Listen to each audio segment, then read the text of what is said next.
Companhia de... Engenharia de Tráfego? Companhia de Engenharia de Tráfego de São Paulo, né? Ela está representando o senhor Luiz Fernando Romano Devico, que é o diretor de Planejamento e Projetos da SET e que foi responsável pela elaboração e implantação do projeto piloto da faixa azul para motocicletas em São Paulo. Alexandre, então vou te passar a palavra. Eu acho que você pode contar um pouco da experiência suas aí e fique à vontade para fazer sua explanação. A gente aqui em BH está doido para saber aí como é que foi essa experiência, está sendo essa experiência em São Paulo. Obrigada, agradeço muito a oportunidade de estar aqui. Em primeiro lugar, queria lembrar que é um projeto piloto submetido à Senatran e ao CONTRAN, e nós estamos aguardando, eles estão acompanhando com relatórios mensais, nós fazemos um mensal, depois enviamos um relatório trimestral para eles, informando todos os acidentes na via, que estão sendo monitorados pelos nossos agentes. Então, normalmente, trabalhamos com acidentes na cidade registrados na delegacia de polícia. Para a faixa azul, nós estamos fazendo um monitoramento dia a dia com a nossa central. Então, todos os acidentes, mesmo que não haja feridos, são reportados, nós estamos fazendo um acompanhamento muito estreito. E isso está gerando um relatório trimestral que é enviado à Senatran para que eles possam fazer a avaliação e futuramente nos autorizaram ou não a continuidade desse projeto. Então, a CT não está correndo, nem acelerando, nem fazendo nada sem autorização federal, que é muito importante, é uma coisa que tem que ser respeitada. E os senhores também vão debater isso e vão aguardar no momento em que o CONTRAN autorizar a utilização dessa sinalização, aí sim os senhores poderão fazer uso, ou então ter o pedido do seu próprio piloto dentro da maneira como vocês acharem adequado fazer, autorizado por eles, certo? Uma coisa que eu gostaria de pedir a todos, por favor, tirem a palavra exclusiva do contexto. Não usem esse termo. Não é uma faixa exclusiva de motos. E quando o Daniel Calabria citou, Rafael, desculpa, eu estava falando com o Daniel agora, eu troquei seu nome. O Rafael citou o boletim, eu sou autora desse boletim, com mais 2 colegas, né? Eu escrevi o boletim que fez a análise das motofaixas, essas sim exclusivas, implantadas na cidade e depois retiradas. E aquele projeto não tem nada a ver com esse projeto, eles são essencialmente diferentes, principalmente no que tange a esta palavra, exclusividade. Naquele momento, acreditávamos aqui na cidade que era possível criar um espaço exclusivo e protegido para o motociclista. E quebramos a nossa cara, não foi possível. Ele continuava tendo todas as interações com pedestres, com os demais veículos, só que criamos nele a falsa impressão de segurança de que ele estava num espaço seguro. Isso levou, sim, ao aumento de velocidade. A largura da faixa era de cerca de 2,10 metros, permitia a ultrapassagem e acidentes dentro da faixa, né? Esse é outro ponto. E as conversões proibidas, apesar de termos proibido as conversões, de termos colocado fiscalização eletrônica, de colocarmos agentes para tomar conta naquele momento, elas foram incapazes de impedir que os veículos fizessem conversões proibidas e atingissem a esse motociclista que estava na esquerda da via. O que mudou agora? Agora nós estamos pedindo a todos, inclusive contamos com uma participação muito grande do Conselho Municipal de Trânsito, da Câmara Temática de Motociclistas. Eles participaram das discussões e eles nos auxiliaram muito, difundindo o conceito que se quer agora, que é de espaço compartilhado. Então, aquele espaço que hoje já é usado pela moto, veja bem, o projeto não altera a dinâmica da cidade, que se criou espontaneamente. A moto usa preferencialmente o espaço entre a faixa 1 e 2, né? Na maioria das vias da cidade, a gente vai ver que a faixa 1 e 2, esse espaço entre elas é ocupado pelas motos, e existe um conflito na mudança de faixa do veículo que está à esquerda com os motoqueiros que vêm. Cada motoqueiro age da seguinte maneira: sou eu, deixa eu passar, e você sai. E o próximo ida, e o próximo ida, e o próximo ida. E o motorista, muitas vezes, se esquece de olhar no retrovisor, não procura pelo outro e acaba causando acidente. Com a faixa azul, qual é a nossa intenção? É explicitar essa relação, é dizer: motorista, preste atenção, pela sua direita vai vir um corredor com motociclistas. Você tem a obrigação de sinalizar e aguardar o momento para sair com segurança dessa faixa. E para o motociclista, nós pedimos e espalhamos essa mensagem através, principalmente dos grupos de motofretistas. Por favor, ceda a passagem. Não custa você segurar um pouquinho e deixar aquele veículo que sinalizou passar pelo corredor. Qual é a vantagem da faixa azul? Além de não alterar a dinâmica que já existe, ela melhorou a condição de intervisibilidade entre eles. Então, hoje o motorista, ao olhar no retrovisor, como não tem mais aquela pequena desorganização dos carros, o balizamento serve só para isso. É só para que você tenha uma posição melhor na via. Você tem um corredor mais limpo, você enxerga mais longe no retrovisor e percebe melhor a aproximação das motos. Então, essa relação de intervisibilidade entre eles foi melhorada. Uma das pessoas aí presente falou da comunicação, né? Se vai ser feito só uma implantação. Eu diria que a comunicação neste projeto é uma dos pilares vitais, porque o que se pretende é justamente isso, é apaziguar o trânsito, é pacificar, é criar uma relação como pede o código, onde o maior cuida do menor e todos cuidam dos pedestres. Por que foi escolhida a Avenida 23 de Maio? Primeiro, a Avenida 23 de Maio é uma das importantes vias de ligação para a moto. Ela liga ao aeroporto da cidade, ela tem um volume muito grande de motocicletas circulando. Tirando o período da pandemia, que é um período que eu acho que seria covardia da nossa parte avaliar acidentes, porque é uma coisa totalmente atípica, a nossa cidade ficou vazia, houve alteração na dinâmica. Para vocês terem uma ideia, os acidentes com moto na cidade como um todo caíram em volume e aumentaram em gravidade. Por quê? Porque eu tinha menos gente, mas eu tinha mais velocidade. Então vamos descartando o período da pandemia. Entre 2018 e 2020, eu tive 117 acidentes com motos, com 4 mortes. Não me parece pouco, viu, Rafael? Me parece bastante. Eu acho assustador, porque todos eles causam sequelas graves. Eu estou falando de acidentes com vítimas registrados na polícia. É aquele que gerou hospitalização. Não é o acidente que o camarada levantou e foi embora, tá?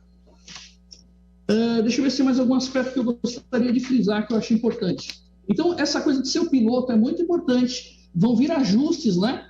Com certeza, o Senatran vai sugerir ajustes, eles serão feitos. Os senhores devem seguir essa orientação e implementar sempre aquilo que acharem que vai somar, mas com essa relação de respeito à hierarquia federal da legislação. O projeto piloto, até aqui, está tendo resultados muito bons. Nós não tivemos nenhum acidente que causou hospitalização. A gente teve dois acidentes graves gerados justamente ainda pela falta desse cuidado na saída, né? O camarada saiu da faixa, um entrou na traseira do veículo, ele não reduziu o suficiente. E o outro acidente grave foi também de uma fechada que derrubou e o motorista escorregou e acabou indo parar na faixa de ônibus. Agora, uma coisa fique clara também. Quando nós analisamos acidentes, nós falamos de vários componentes. O ser humano, a via, o meio ambiente e o veículo. O veículo moto é um veículo que traz em si um risco que nós não conseguimos eliminar. O veículo moto. Nosso corpo se desenvolveu, a nossa velocidade de corrida. Eu vi agora até uma campeã de natação nossa, que fez 25 km em mar aberto, né? Eu vi o tempo dela, foi de 5 horas. Então, na corrida e na natação, a nossa velocidade média é de 5 km por hora, para quem anda bem. Aí nós pegamos esse mesmo corpo desprotegido, colocamos numa moto e projetamos a 50 km por hora.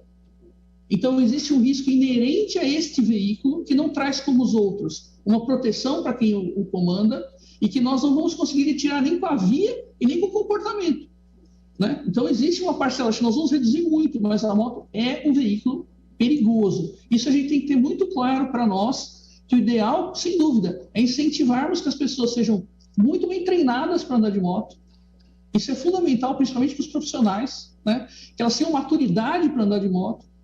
E que aí sim nós podemos trabalhar com a via de maneira a propor ambientes mais seguros. Agora, que fique claro, o que São Paulo está tentando fazer é principalmente criar a harmonia na via, e o projeto é totalmente do projeto anteriormente feito, senão não estaria aqui defendendo, porque eu fui uma das pessoas que batalhou muito para que aquele deixasse de existir.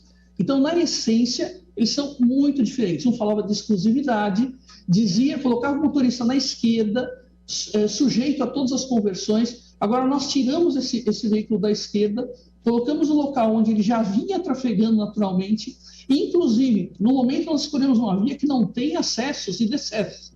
ela é uma via expressa. Quando formos fazer esse projeto no local onde há cruzamentos, ele vai estar, inclusive, livre do motorista que cometer a conversão irregular. Porque ele não vai estar mais na linha do motorista que está cometendo essa conversão irregular. Ele vai estar protegido do lado de cá. A não ser que tenha um maluco que resolva na segunda faixa fazer. Aí nem Deus salva uma pessoa dessa, né? Realmente é pedir pela ajuda do Senhor, porque não tem mais o que fazer. De uma maneira geral é isso, nós estamos acompanhando de perto, no momento estamos contentes com os resultados, né? Mas estamos sendo muito cautelosos e estamos aguardando sempre essa orientação e a autorização da instância federal para que possa continuar. Se alguém tiver uma pergunta, eu estou à disposição. Alexandra, muito obrigado pela sua soma aqui nessa audiência pública. Eu gostaria de te fazer uma pergunta. Pessoal, a Lei 12.587, que é a lei que institui as diretrizes, né, para a Política Nacional de Mobilidade Urbana, ela coloca a hierarquização dos veículos. Mas a gente sabe que a motocicleta fica sempre esquecida, né? Porque, por exemplo, hoje quando a gente fala do impulsionamento do uso da bicicleta, né, na hora que você vai ver, o cara está na bicicleta elétrica. Ele está, na verdade, com propulsão mecânica ali, porque, principalmente a gente que mora numa cidade que é montanhosa, né? Às vezes o cara está subindo ali feliz a Avenida Afonso Pena, mas na verdade é porque ele está tendo um complemento de força ali de um motor elétrico, por exemplo. É óbvio que uma bicicleta, mesmo que elétrica, ela não vai chegar nas velocidades que um motor a combustão consegue levar. A gente sabe aí que tem motocicletas aí que conseguem passar da casa dos 300 km por hora. Então, assim, nós não estamos falando, na verdade, de super máquinas. A gente está falando de um trânsito a 60 km por hora. E no trânsito de 60 km por hora, o motociclista, né, ele está mais protegido e tudo, mas uma moto ocupa um espaço menor do que um espaço de um carro, né? E ela não é prioridade dentro da hierarquia da Política Nacional de Mobilidade Urbana. Como que em São Paulo vocês tiveram que tratar esse aspecto em específico dessa legislação federal, quando, ao criar esse ambiente de teste, né, essa nova forma de reconhecer uma coisa que já está acontecendo na prática, porque o corredor de motos ele existe, ele só não é reconhecido dentro da norma de forma clara e evidente. Como que vocês tiveram que lidar com isso na questão jurídica da interpretação da faixa azul? Então, eu acredito que, como nós não tiramos espaço de ninguém, o que foi feito foi só uma redistribuição do espaço viário. Então, não foi tirado nem a faixa veicular, nem a faixa do ônibus. A faixa do ônibus permanece, uma faixa exclusiva. Foi feita uma redistribuição do que estava sobrando. Então, a faixa da esquerda ganhou um pouco mais de largura, justamente para que esse veículo, ao oscilar, não avançasse sobre o corredor entre a 1 e 2. Né? Isso tudo foi tirado, estava sobrando das demais. Houve uma melhora nessa distribuição na 23 de maio. O que nós, se viermos a ter autorização para isso no resto da cidade, uma premissa é essa. Na verdade, é não tirar espaço. Não vai se tirar de espaço nem do ônibus, nem dos demais. É só uma organização da circulação. Como ela não é exclusiva, ela não é obrigatória. Se ela fosse uma faixa exclusiva, quando se coloca uma faixa exclusiva, cria-se a obrigatoriedade de circular por aquele caminho. Ela não é uma faixa exclusiva. Ela é um corredor balizado para que se tenha organização ao fluir. Então, o veículo sabe por onde ele flui sem invadir o espaço da moto, e a moto sabe que ela tem aquele espaço para fluir sem invadir o espaço do veículo. Mas ele pode sair dali a qualquer momento, se posicionar dentro da faixa, ele pode sair dali a qualquer momento e percolar para atingir os seus decessos, as suas saídas da via. Então, não houve nenhuma interferência jurídica, porque eu não tomei espaço dos demais. É um espaço que já está na via. Eu só organizei essa circulação. Não sei se eu respondi corretamente o que você perguntou. Se eu não entendi direito, por favor. Eu gostaria de passar a palavra aqui para o vereador Wesley. O vereador Wesley, inclusive, é uma pessoa muito experiente nessa área de trânsito. Ele atua no segmento de autoescola, sabe das dificuldades de treinamento dos próprios motociclistas, né? Quem tira a carteira A, categoria A, e ele vai fazer uma pergunta para a senhora Alexandra. Muito bem, boa tarde a todos, mais uma vez, né? Primeiro, só pontuar a questão que o senhor José Carlos, né, falou sobre o processo de habilitação.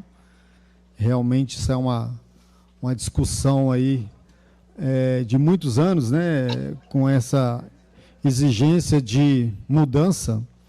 Inclusive, até fiz algumas indicações às câmeras temáticas, né, tratando dessa questão do processo de habilitação, quando eu propus, né, que realmente se faça ali o primeiro teste em uma pista fechada, porque realmente você dá aula para uma pessoa que não tem experiência numa via pública é um risco muito grande, mas que primeiro faça ali as suas primeiras aulas e seja aprovada ali numa pista fechada. Após essa etapa, aí sim, continuar o processo, né, e fazer também criar alguma metodologia de exame também nas vias públicas. Gostaria de perguntar à senhora Alexandra se ela tem algum levantamento assim de números de colisões envolvendo motocicletas, se a porcentagem de colisões no mudança de faixas, se realmente é um número mais elevado do que se comparar com colisões em cruzamentos, em outras situações. Nós temos um outro boletim disponível também na internet, no site da CT, que fala de 1.000 investigações de acidentes fatais e graves. Então, nós tínhamos um grupo que, quando ocorria um acidente grave ou fatal, ele era acionado e ia para a rua para coletar o maior número possível de informações. E esse boletim associava o circular entre as faixas em velocidade inadequada, sem esse pacto que a gente está propondo agora, né? Quando um procura o outro não respeita o outro, né? Essa falta de comunicação e de balizamento, de ideia, de visão, de enxergar um ao outro, a associação, né, de circular com velocidade elevada, só que o semáforo vermelho estava junto, compreendia 70% dos graves e fatais. Então, lá eu acho que dá para detalhar, não vou ter o número na cabeça, mas a gente sabe sim que o grande número de acidentes com moto, com feridos, tem a ver com essa circulação no corredor em velocidade inadequada e inesperada. Mas as mortes, por sua vez, elas acontecem. Inclusive é interessante ver a distribuição horária desses acidentes, né? Os acidentes com vítima, eles seguem os nossos horários de pico, de grande fluxo. E as mortes estão nas noites e madrugadas. Então, eu dei uma olhada, inclusive, recente nos acidentes com morte, e tem muito a ver com o motociclista sozinho, talvez tenha a ver com cansaço, a gente especula, né? Tem a ver com associação de cansaço, excesso de velocidade, choque. Então, são duas coisas diferentes. O acidente com vítima está muito relacionado, sim, a circular no corredor dessa maneira, né, como nós tínhamos, e que, se o senhor tiver a oportunidade de ver, interessante na 23 de maio, sobre um viaduto qualquer, o Tutóia, por exemplo, você vê as duas faixas, porque nós fizemos a faixa azul em um sentido e não no outro. Então, se o senhor observa, uma flui de uma maneira mais silenciosa, porque inclusive aquela buzininha, né, eu estou passando, bi, desapareceu, e o outro lado é tenso. É tenso porque o motociclista vem em zigue-zague, desviando dos veículos que não estão alinhados, um vem um pouquinho mais para cá, outro um pouquinho mais para lá, então existe uma tensão que se vê nitidamente lá de cima, né? E é com isso que nós contamos. Agora, a gente precisa muito da ajuda de todos, inclusive dos senhores, nesse sentido de eliminar esse conceito de faixa exclusiva, essa coisa de posse, e difundir o outro conceito, que é o da divisão responsável e da preocupação de um com o outro. Alexandre, além do show que você deu, você e o Calabro, eu achei um show. Não conflitou com o que a gente pensava, mas exposições que elucidaram dúvidas que a gente tinha. O que eu gostei mais foi essa última fala sua, que aqui em Belo Horizonte, quando a gente está falando assim, vou em São Paulo, tem que pegar a avenida para o aeroporto, a referência nossa é a avenida do pipi. É verdade, Zé Carlos. Bahia agora não tem para voltar. Inclusive, Zé Carlos, em 2004, eu fui fazer uma viagem de moto, viagem longa, 10 mil quilômetros rodando, e aí cheguei em São Paulo e tinha que continuar descendo para o sentido sul, né, sentido Curitiba ali. E aí entrei numa dessas grandes vias de São Paulo, e o Bibibi, falei, meu Deus do céu, né? Lá em Belo Horizonte é diferente, né? E aqui em São Paulo o trem é acelerado. E aí, de fato, você de moto acaba se posicionando no corredor. E por isso que quando a gente vê essa faixa azul, essa sinalização... Meu grande amigo Robson e o Zé Carlos, né? Que é essa grande pessoa, esse grande técnico também. Bom, a gente está debatendo um ponto aqui, o André Dantas falou sobre a questão da dignidade, né? Então, a gente pode ver aqui como que impacta as questões da mobilidade, o impacto que tem ao bem-estar da economia das nossas cidades, né? Afeta as profissões, afeta os interesses todos. Então, eu vou rapidamente aqui, Braulio, tentar colocar 3 pontos aqui que eu acho importante. Quando a gente debate esse assunto, nós temos que começar a partir de umas premissas que são importantes. No lado técnico, né, e o Zé Carlos pode falar muito melhor que eu sobre isso, nós temos que tomar cuidado com a questão de, quando se fala de geometria, de sinalização, a questão de capacidade viária, né? Tem que ter um estudo para ver o que pode impactar, quais são os corredores que são possíveis receber essa faixa exclusiva. Nós sabemos que, se formos colocar 90 centímetros, a senhora Alexandra já esclareceu que mais que isso propicia a ultrapassagem e um risco maior de acidentes. O próprio Zé Carlos já colocou que talvez 90% é pouco, deveria onerar uma faixa específica.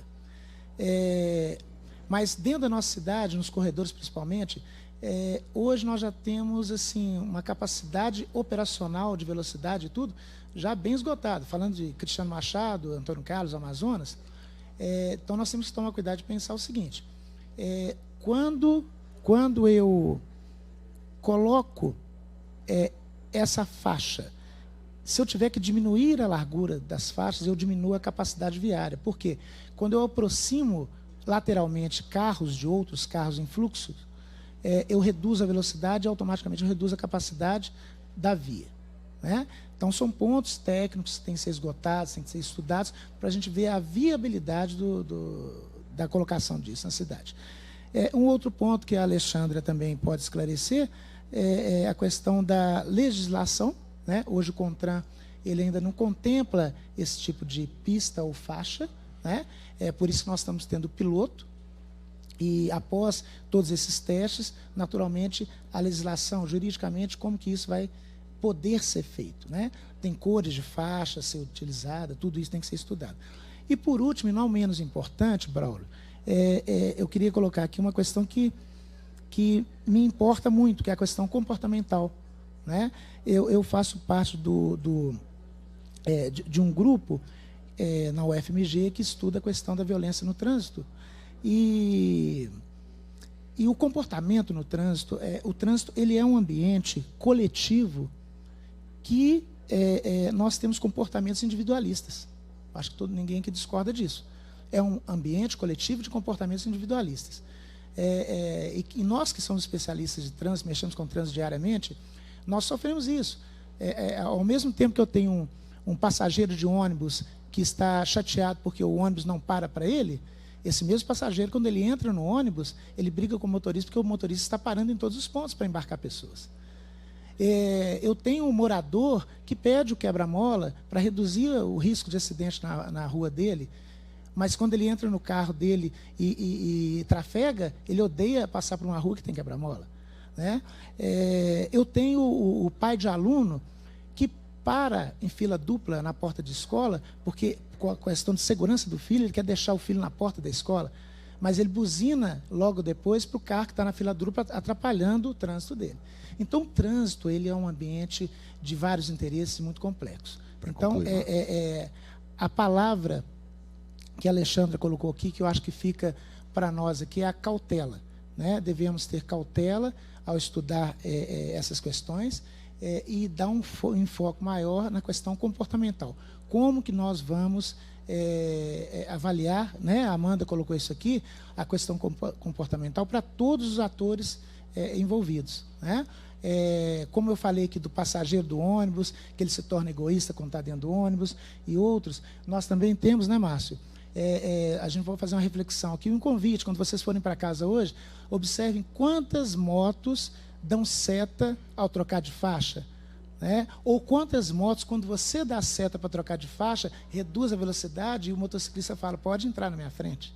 Né? Então, essas questões eu deixo aqui uma provocação, um convite para a gente ver que isso é um assunto que merece tempo e merece que a gente debruce com muito cuidado, que envolve vidas. Tá? Obrigado, Paulo. Obrigado, Marcos. Você fez um pedido de informação aí diretamente para a senhora Alexandra. Senhora Alexandra, você gostaria de responder o que o Marcos colocou? Sim. Em relação à legislação, né, o que nós fizemos foi uma proposta. Isso vai ser analisado lá pela Senatran, e se eles disserem, por exemplo, que não pode ser azul, a palavra final é deles. Né? Então, nós fizemos um desenho de uma proposta. Esse azul tem a ver até com o conceito, né, de paz, que a cor traz, do contraste com o branco, para facilitar. Mas se eles disserem, não pode ser o azul é a cor de tal item, vai ter que ser alterado. Então, esse desenho da legislação vai ser feito por eles. Nós temos uma proposta, eles vão dizer o que é possível e o que não é possível. Todas as placas que foram desenvolvidas foram submetidas também à aprovação. Então, nada vai ser feito sem essa aprovação de Brasília. Né? Depois disso é que vai ser feito. E só uma última frase. O senhor estava falando justamente, né, dessa relação que nós temos. Os senhores, melhor do que ninguém, entendem que isso é a política. Não é? A política é o contrário do confronto. Nós precisamos da política para que a nossa sociedade continue existindo. Então, isso é uma política pública, é uma política de trânsito. E vai ser necessário, sim, que a gente aprenda a negociar, aprenda a nos respeitarmos para avançarmos como sociedade. Então, chega de barbárie, vamos avançar em direção ao respeito. E o problema da velocidade, que foi levantado pelo Rafael, veja bem, não existe cartola aqui para tirar um coelhinho de dentro e resolver todos os problemas. Existem medidas de engenharia que vão sendo feitas e vão sendo corrigidas conforme os resultados vierem. Então, se tivermos problema de velocidade, com certeza teremos que lançar a mão de outros mecanismos para controlar. Vamos corrigindo a ideia conforme os problemas se apresentarem para conseguir ter alguma coisa para a população, que de fato, ficar sentado contando números só não resolve. A gente precisa de ação. A CT não tem medo de agir, não tem medo de dizer quando erra e de se corrigir. A CT agiu no passado, não deu certo, foi lá, corrigiu, está fazendo de novo, e o objetivo aqui é dar certo, é atender a população. Nós vamos tentar corrigir isso sempre que for preciso. Eu agradeço muito a atenção de todos os senhores. Obrigado, Alexandra, pelas suas contribuições. Vou passar